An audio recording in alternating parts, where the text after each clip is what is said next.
বাংলাদেশ জাতীয়তাবাদী দল বিএনপি যুব, নারী ও ছাত্র প্রতিনিধি দলের অংশ হিসেবে ছাত্রদল নেতা আবেদুল ইসলাম খান সহ অন্যান্য তরুণ নেতারা 10 দিনের একটি প্রশিক্ষণ ও মতবিনিময় কর্মসূচিতে অংশ নিতে গত 4 জুন চীন সফরে অংশ নিতে ঢাকা ছাড়েন।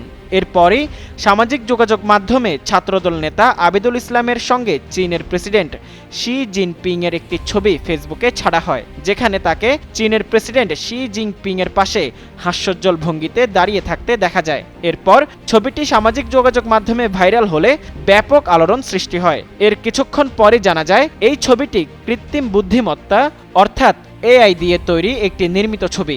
এর আগেও এই তরুণ নেতাকে নিয়ে নিষিদ্ধ ঘোষিত সংগঠন ছাত্রলীগের সভাপতি সাদ্দাম হোসেনকে সাথে করে এআই দিয়ে তৈরি একটি ছবি সামাজিক যোগাযোগ মাধ্যমে ছাড়া হয়, যেটি নিয়ে ব্যাপক আলোচনা সমালোচনার শিকার হন এই নীতি নির্ধারক।